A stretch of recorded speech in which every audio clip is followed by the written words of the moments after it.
Hey guys, thanks for joining me today. I'm Mark. This is Spiguyver Backpacking. And as you guys know, I am in my apartment, and again, another week has gone by and I still don't have my stuff. It's looking like probably another week. So, I showed that I had the Tensa stand here. So Rain Man and I did a trade, and I ended up with this Tensa stand just for this type of situation. This was actually the exact situation that made me think about getting one. The fact that you can do it indoors makes a lot of sense for a lot of people. It's a little bit difficult to get things set up. Now, it's even more difficult when you do what I've done here. So, over the last 2 nights, I've had a couple of issues. This is a really slippery wood floor, okay? It's got a fresh coat of polyurethane coating on it, or wax, or whatever, and it's pretty slippery. This thing moves around pretty easily. And the problem that I've had is that it continues to slip during the night. I've gotten it pretty well set up. I'm having to use counterweights on both ends.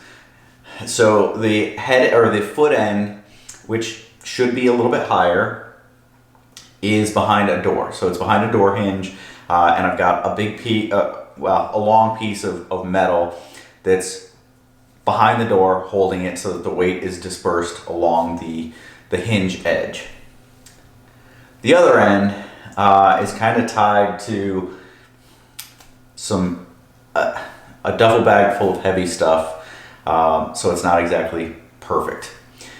But the reason I really wanted to bring you guys in here and show you what I've got going on today is that I've got the Banyon on the Tensa.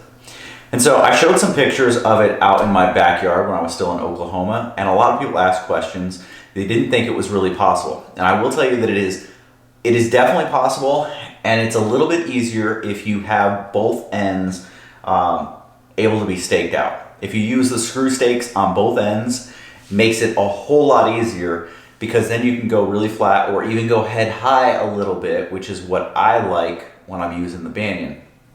So in here, to kind of get it that way, I've run some lines in some certain ways to try and elevate the head end a little bit, get things kind of where I wanted them to be, lowered the foot end just slightly, but still keep it so that the weight is on the head end of the center point here, so that it keeps the balance a little bit better. It's definitely not perfect, and you do have to watch out, because with the head end bar being as wide as it is, if you don't have it staked out both ways, it's a lot harder to get it adjusted to where you can get in and out and not have anything rubbing. So let's get in. I will talk you through kind of what I'm going through getting in it, and there is definitely some difficulty. So let's look. Okay, so to start, I am on the head end of the line. So the line at the center point is there. So I'm on this end of it. And I'm gonna sit into my hammock. Now what I've gotta watch out for is this head end bar on this side. It's going to hit, and it's gonna get probably stuck underneath it, but that's okay, we can deal with that. So I'm gonna sit back, sit in there. And so you can see it's pulling the head end in, which is because the weight isn't quite distributed the way that I want it to be. But once I get in, I can then adjust my weight, get it back where I need it to be. And now I'm not, if I lean over, it'll touch it. But I can lay in here, get comfortable, and I'm not hitting the poles. The pole does hit, actually does come up and get underneath the hammock right here. So I could put something on the bar to keep that out. Now you can do things like bring the legs in to get it higher.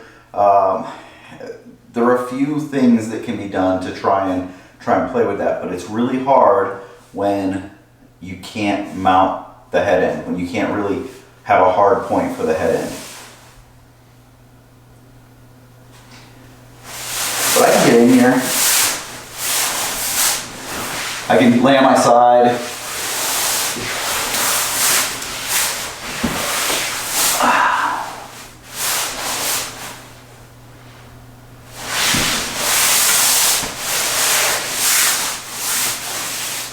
So it's totally doable. Is it optimal? No. But I really prefer the bridge. Look, as you guys know, I really prefer the bridge hammocks over the gathered end. And while I've slept the last 3 nights in the gathered end in here, I prefer this. And so I'm attempting to set it up. It's about as good as I'm gonna get it for here for right now. And so this is what I'm gonna sleep in tonight. And I'll let you guys know in the morning how it goes. So yeah, this is what I'm rocking. I will probably, I'll go ahead and just push all this down to the end so it's not in the way. Just get all the bug netting down at the end, have it as open as I possibly can. And this is how I'm gonna sleep tonight. And I'll report back. But this does prove that you can use a bridge hammock in the Tensa stand. Is it optimal? Is it perfect? No. But if you figure out some ways, I mean, there's definitely some things I could do to make it better. And outside, there's definitely things you can do to make it better. But we're inside, so it's a little bit more difficult. So I actually had a pretty good night of sleep in this hammock. I wasn't hitting any of the poles. Everything seemed to work out pretty well. And what I really love about the bridge is that when I want to lay on my side, it is so much more comfortable and so much easier to do than a gathered end, at least for me. And so, tonight I'll be back in this. Tomorrow night I'll be back over at the hotel.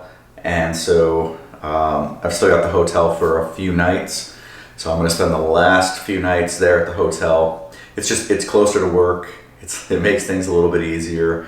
And I've got a real bed there. So I'm gonna take advantage of that while I've got that. And hopefully this week, hopefully the upcoming week, my stuff gets delivered and I have my bed here. So, but proof you can use a bridge hammock in a Tensa indoors and somehow make it work. It does take a little bit of fiddling with the suspension, but you can make it work. All right, guys, thanks for joining me today. I appreciate it. I'll see you down the trail.